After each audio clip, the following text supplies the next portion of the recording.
In this video, I would like to show you how I use a reference photo to do a study, to do a painting study.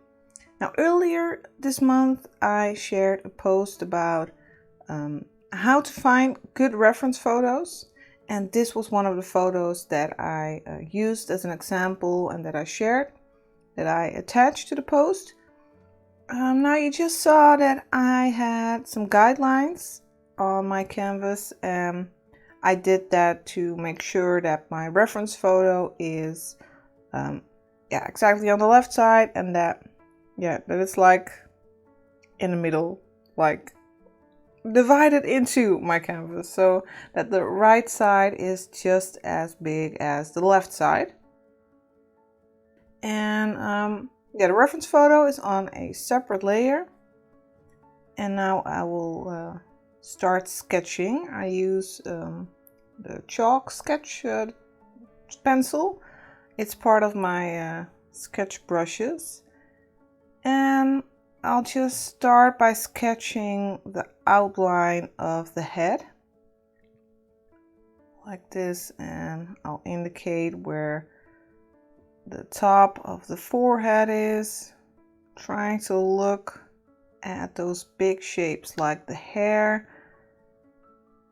and also that negative space surrounding the head. I'm just looking at the overall shape, trying to measure and look where that underside of the chin is, for example. Now let me just show you. I'll use some pink, and what I do to measure is, like I said, look at the negative space. So I won't just look at the shape of the head and of the hair, but I'll also look at these simple shapes surrounding the head, that negative space. For example, this like triangular shape on the left, that's way easier to measure. So I'll just look at that, and I'll also think about sizes. I'll measure like the hair here, how long is that part, and how broad is this part here in the hair. I'll try to find some anchor points. And you can also use these guidelines to check your sketch, the sketch that you're making, to see if your measurements are correct.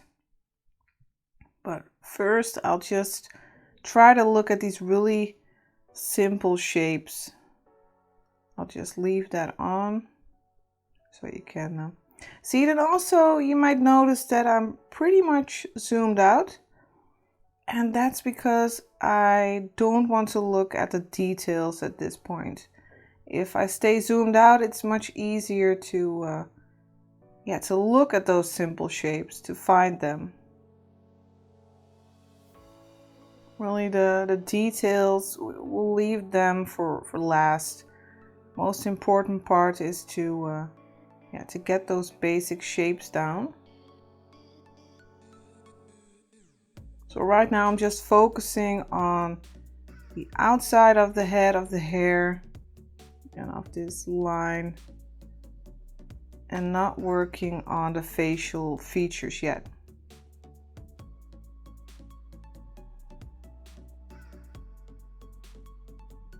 Now let's start placing the facial features. Just trying to break that down as well. Trying to think of, again, measuring with my mind. Like how, where is that underside of the nose? I made a line for that. And where are the corners of the eyes? Usually you'll see that the corner of the eye, the inside corner of the eye, it lines up with the nostril, with the outside of the nostril. And again, you can use your reference image on the left to measure, to make some guidelines. I always like to indicate that that volume of the nose by making a little circle. Kind of looks silly, as if my girl has these really tiny eyes. But yeah, it's all about measuring.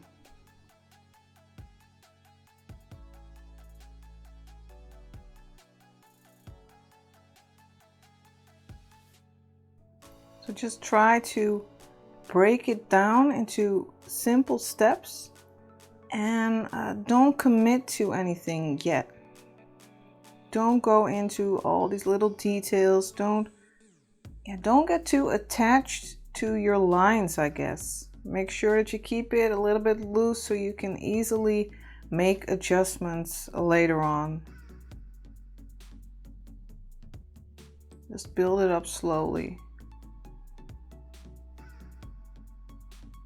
And when making studies like this, it's good to have a goal in mind. Maybe you want to practice making these sketches, making measurements, or maybe you want to practice picking colors, doing a color study, or maybe you want to practice textures or your edges, or maybe you want to develop a more loose style and work on that. It's great to keep a goal in mind. And that's what studies are for. So you can use, when picking a reference photo, you can keep that in mind. Maybe you can pick a challenging reference photo, maybe with some crazy lighting, or with a pose that you find challenging. Because that's what a study is about. It's about really studying and practicing, and it should be an exercise to improve your overall skills. Well, not really overall, maybe in a specific specific goal, specific section, specific part of your drawing skills, or just the overall skills. And also making studies like this, I find it really relaxing. You don't have to give it too much thought.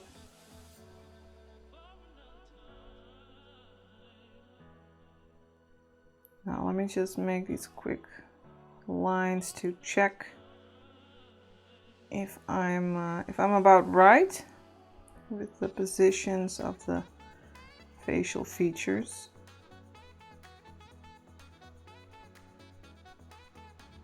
Now I've turned on the drawing guide and I'm using drawing assist on my layer. If you click your layer and click drawing assist, you can make these straight lines. So now I'm sure that it's perfectly horizontal.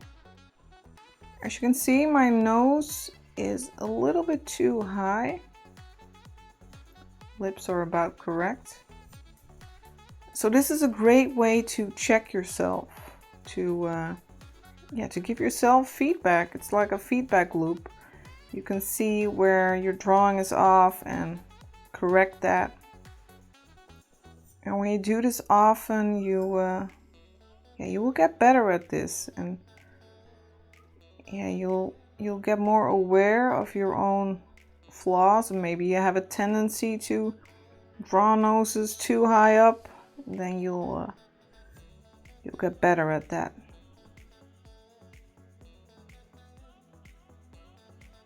Now I'll make that nose a little bit lower.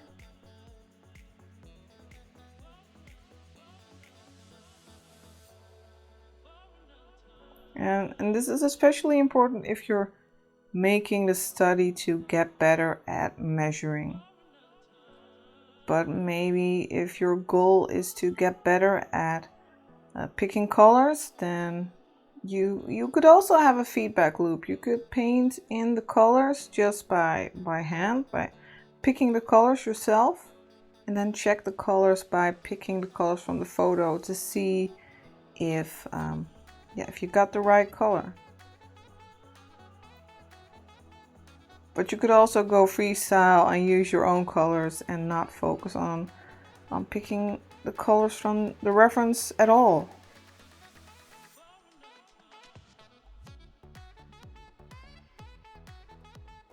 just refining the sketch just a little bit, but we're almost there.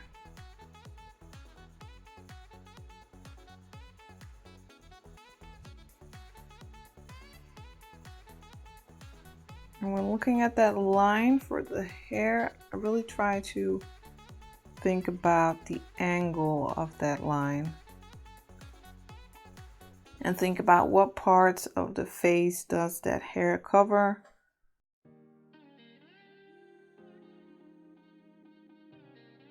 Drawing and sketching really isn't just about, what did I want to say?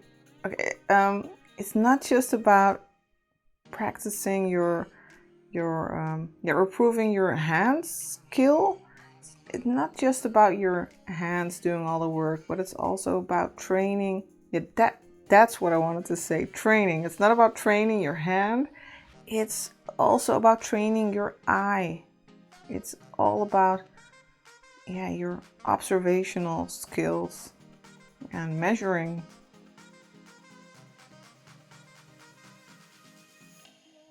Sometimes it's a bit like a puzzle. And really, if you do it often, if you practice a lot, you really will see your skills improving, and you really will be training your eyes.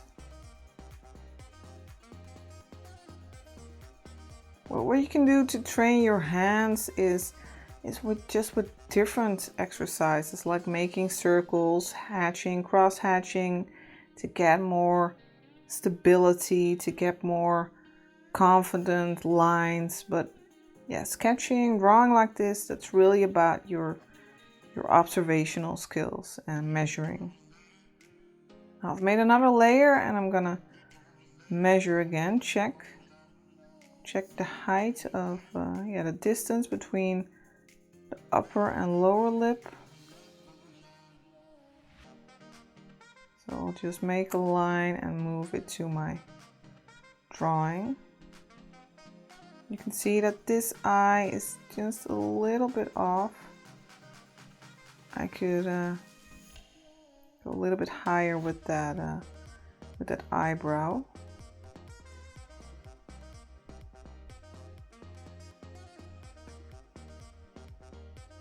So that's just that little feedback loop for myself.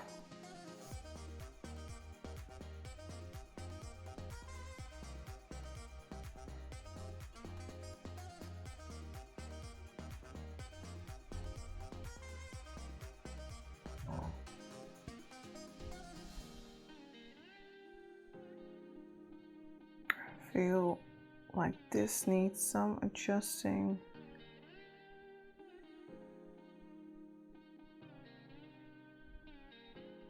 And you could keep refining the sketch. You could just make a study sketching and making a detailed sketch. Continuously refining these lines. But I want to make a painting here. So I'll turn off the opacity and turn off the drawing guide. And I'll make a new layer beneath the sketch lines.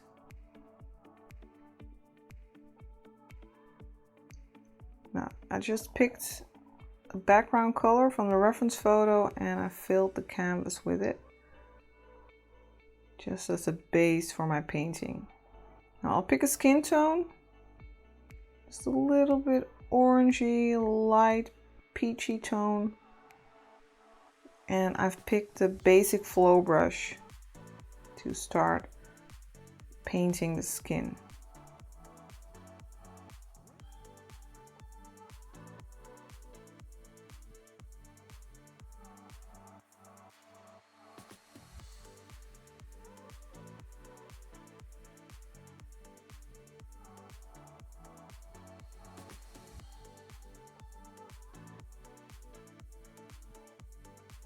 Just fill in the entire face, glazing this color on the face and on the neck.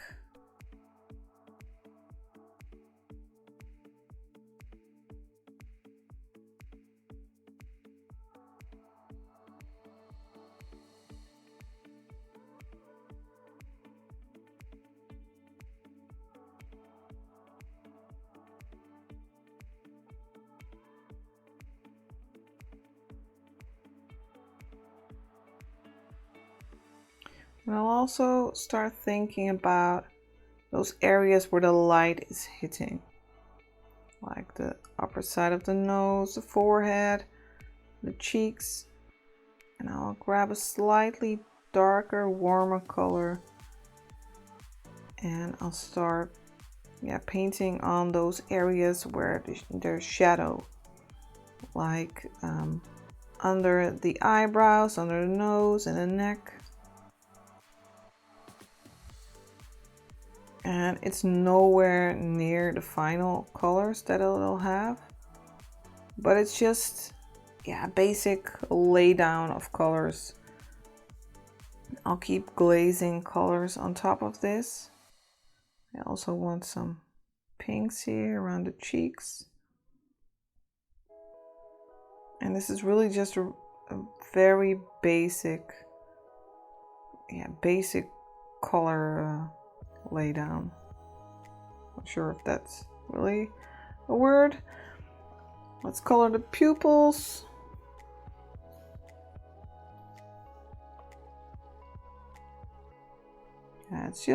It's a beginning. Darken up those lips a little bit.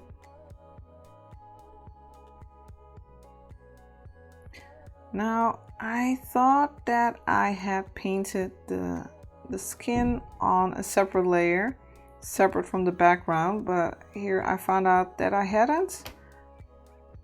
It happens. It can happen to everyone or anyone. But it really didn't matter that much. I decided to paint the background on the same layer as this with the dark gray and the skin, and that I would start painting the hair on a separate layer on top of these. So it's one layer for the face and the background, and it'll be one layer on top of this for the hair.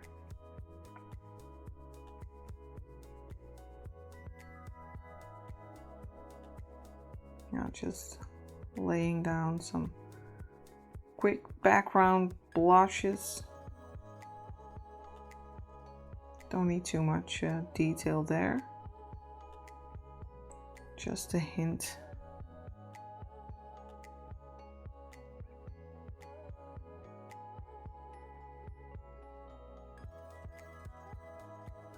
Grabbing a blender to soften that all up.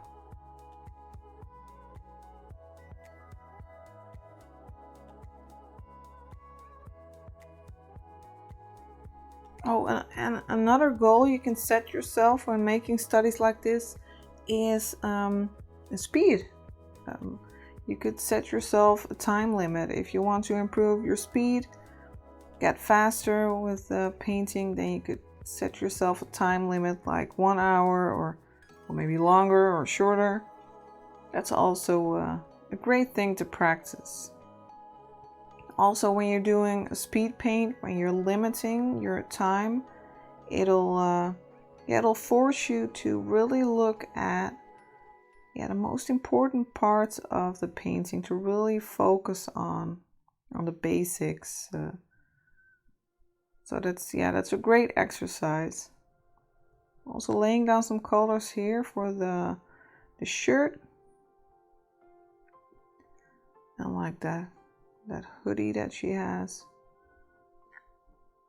It will just be a bit of a background for the hair.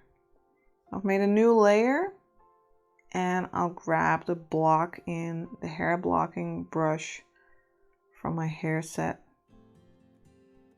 I always like this brush to lay down some basic hair, some base for the hair on which I can build later on. Making some pretty big strokes. Just a basic light brown color. And I just want to get that basic shape of the hair. And I'll think about the strands of hair and the way the hair flows.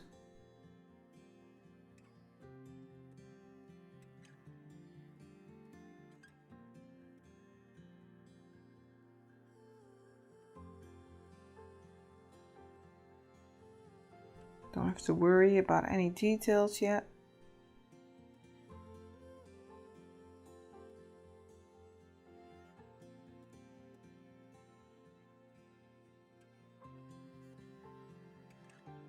And it doesn't matter that it's crossing that other strand of hair on the left. Just getting that basic volume of the hair. And looking at where the hair is covering the face.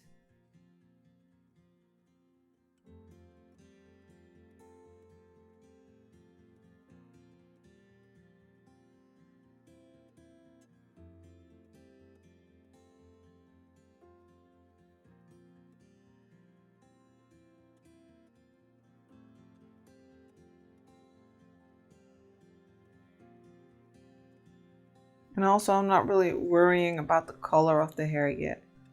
Trying to use a slightly darker color. So now I got back to the layer with the face. I'll start working on that. I want to darken this area because that's definitely a lot darker.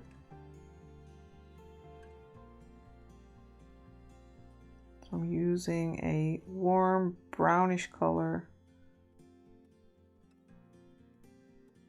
Working on this area. I'm adding these darkest shadows.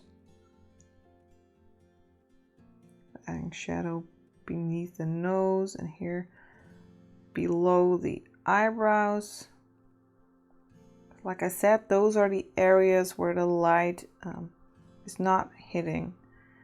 Those are the shadow areas. The light is coming from above here. So you'll find shadow beneath the nose, beneath the chin, beneath that lower lip, below the eyebrows, but also below those lower eyelids.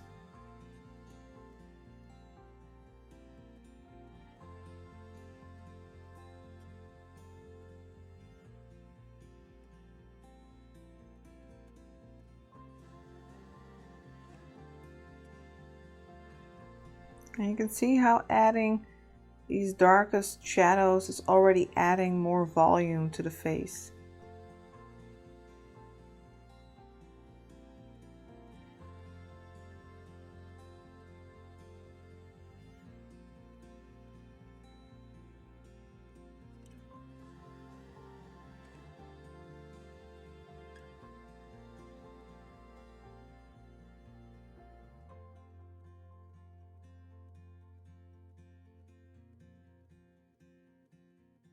And you can see that I keep my painting and my reference photos zoomed out. I try to work from a slight distance, looking at that overall, the overall shapes, squinting my eyes, looking at contrast. Where do I see those dark shadows? I'm grabbing the overlay brush. Just want to add some warm pinks.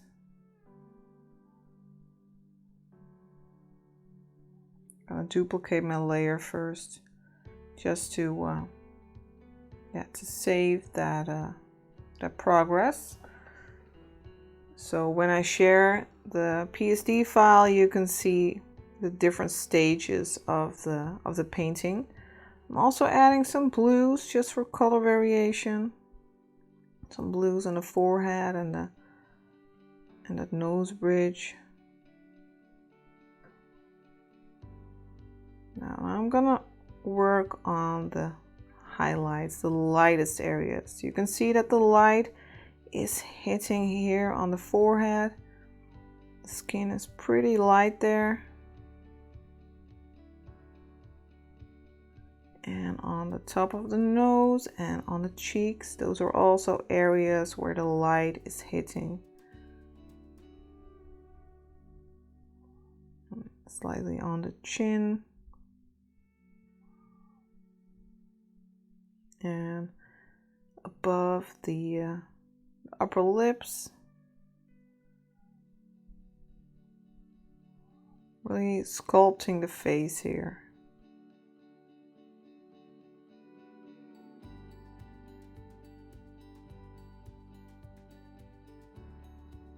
I'm using my blender brush to soften everything. Just going over those areas where it's rough looking, smudging everything. But when blending like this, do keep in mind that you don't over blend.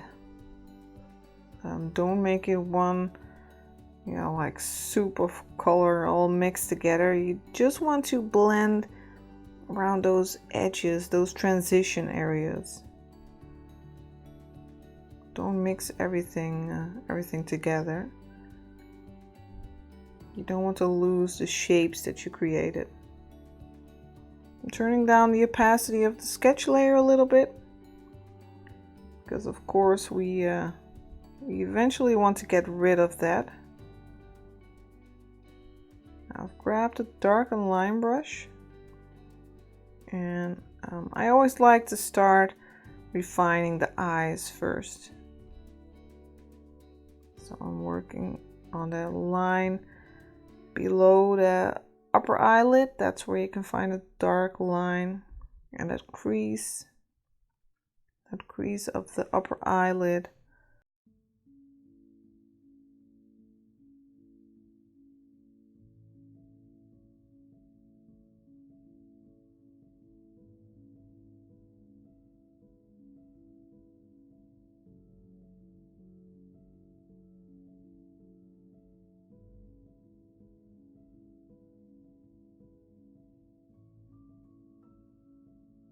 Give the eye a pupil.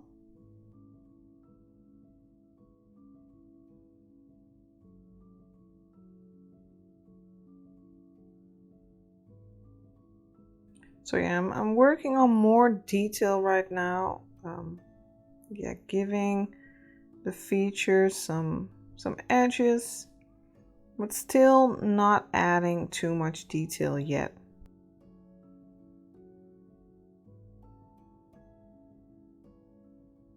I really think it's important to not add too much detail in the beginning, because you don't want to get attached to those details. If you really worked hard on certain details, but then you find out that, yeah, maybe something is off about the eye and you need to fix something, then yeah, it's super hard and it's really demotivating to have to fix something like that, on which you've worked so hard. So try to build it up slowly.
Now I feel like this corner of the eye, it needs to be a little bit darker, more in shadow. So I grab the multiply brush and I'll use this brown color to deepen some of these shadows in the outer corners of the eyes.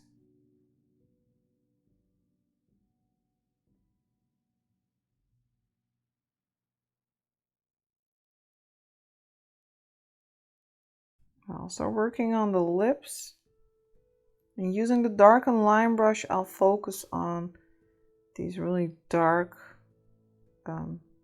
these dark parts where you can see a pretty clear edge.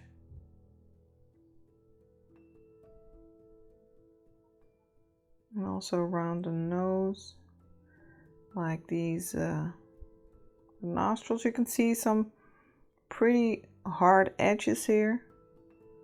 So I want to get these down.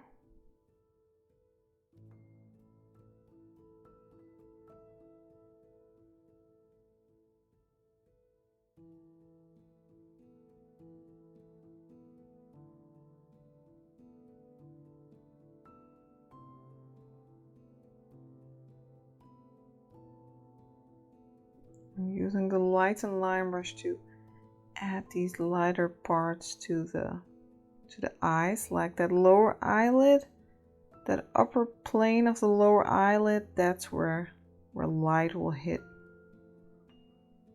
It gives it some volume. Some highlights on the nose and on these upper lips.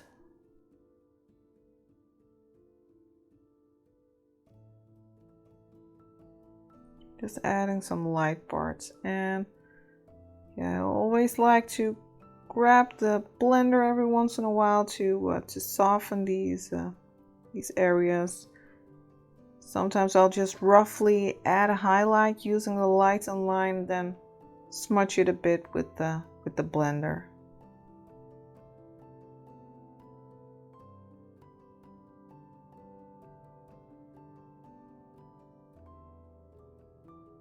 And I also like grabbing the overlay brush every once in a while to add some color variation.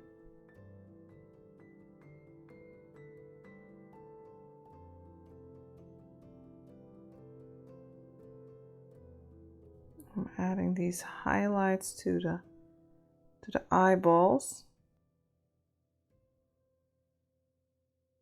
Just slightly with the lighten line brush again.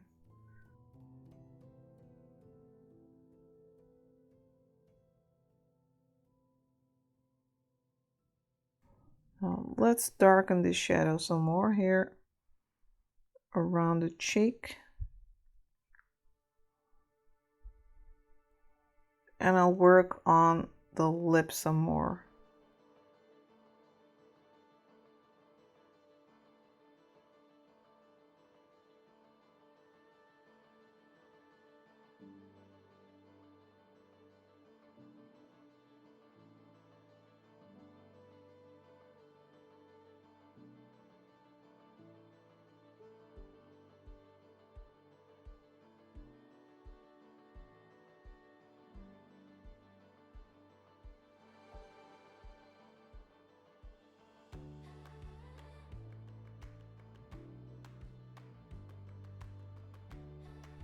Now let's start working on the hair for now. I'll get back to the face later. Just want to refine the hair more, add more detail. And I'll add this strand here that's crossing the face.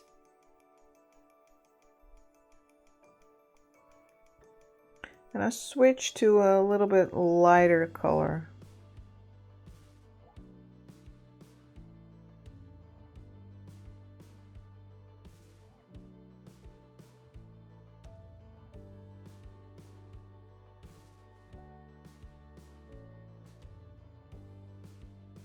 Here, let's add some shadow to the lips here.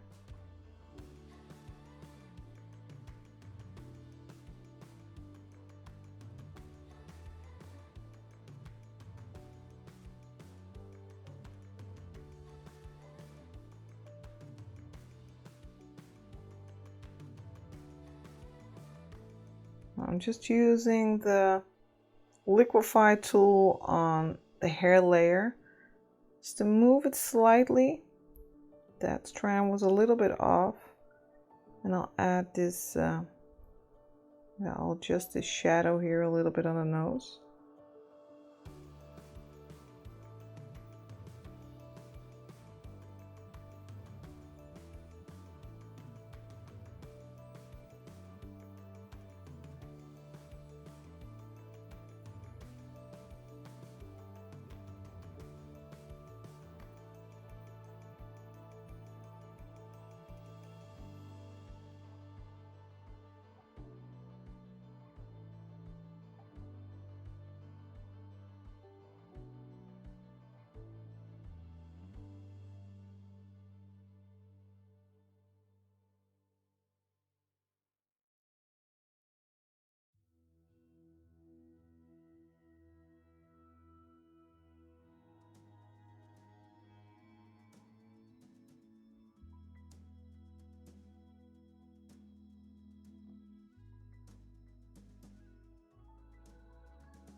All right, let's really start working on the hair now.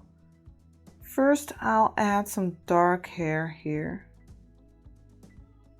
around the scalp. I lightened the area beneath there just a little bit on the skin layer, and I'll add these dark hairs there. Just using the smudgy hairbrush, and I'll add some dark strands of hair.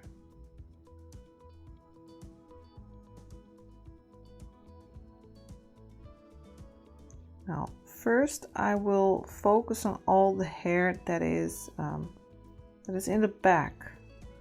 So I'll move from the back to the front. So I'm not worrying about covering that strand that is in front of it.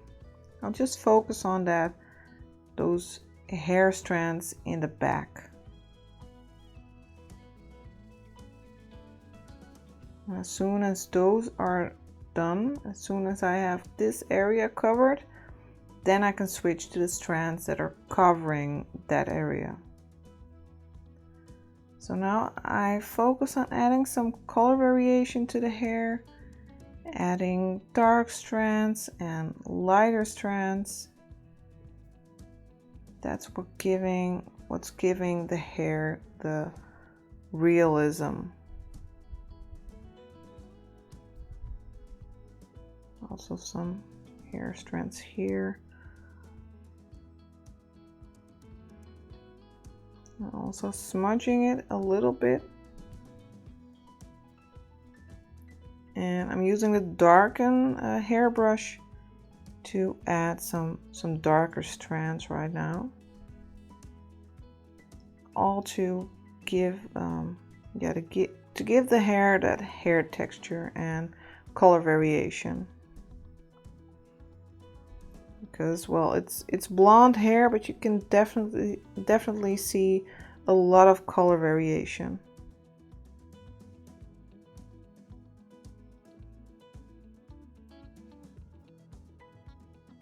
And here it's pretty dark.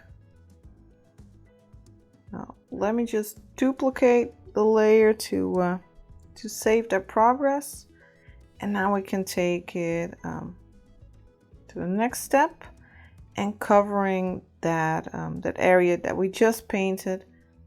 And now we can paint these strands which are overlapping the other strands.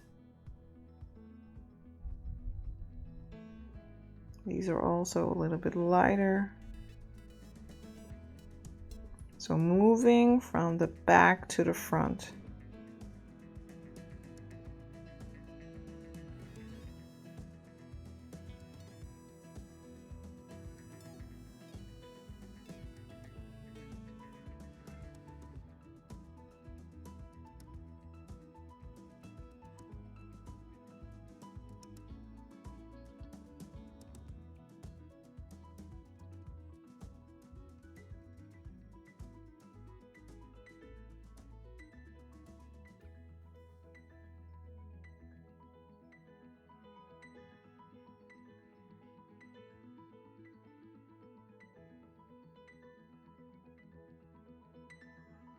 And again, using the darken hairbrush to add some darker strands, and I'll also use the lighten hairbrush to add lighter strands. This is what gives the hair that realistic hair texture. So here's the lighten hairbrush. And I'm just following the flow of the hair. It's like brushing the hair.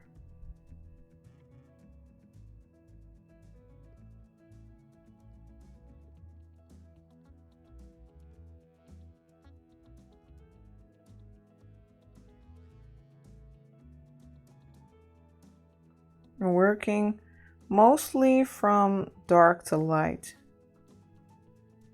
I'll use the smudge tool to blend that area on the left a little bit, because if you look at the reference photo, that's pretty blurry.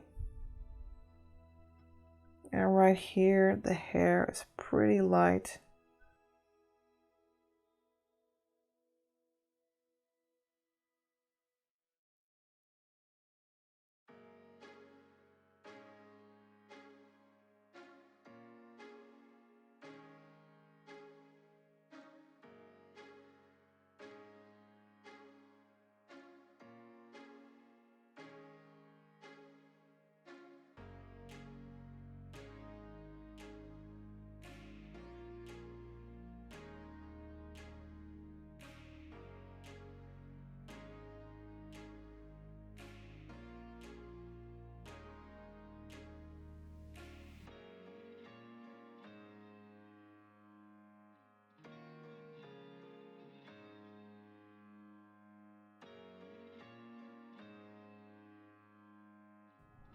Now we'll move to the right side of the hair.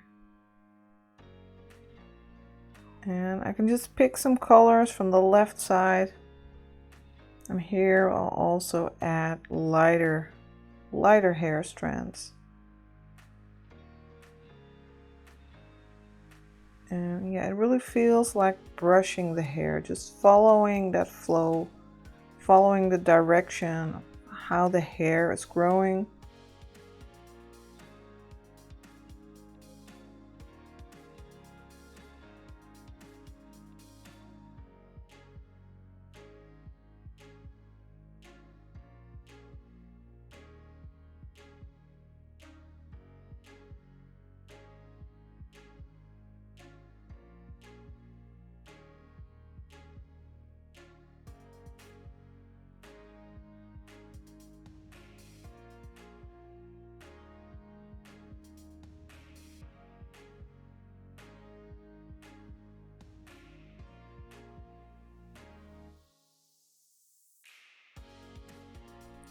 Now it's time to grab the loose hair brush. Now I can add some individual hair, some loose hairs that just give the hair a little bit of extra. Give it an extra touch of realism.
Try to zoom out every once in a while to look at the painting from a distance, and to check if I like where it's going.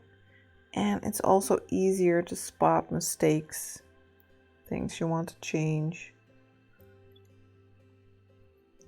So yeah, try not to stay zoomed in all the time. I'm just gonna go back to the face, do some final refinements, deepen that shadow a little bit.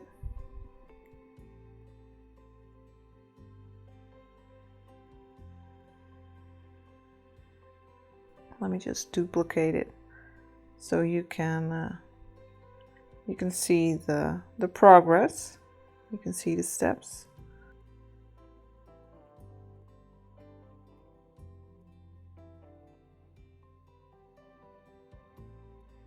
So essentially, I'm really just working on 2 layers actually. The layer with the background and the skin with the face, and the layer with the hair. And that's really pretty much all you need.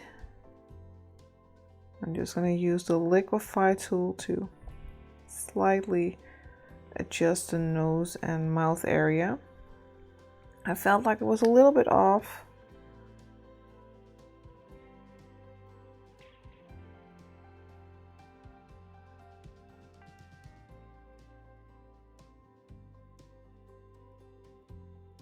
And now it's just time for some final tweaks, working on the light a little bit.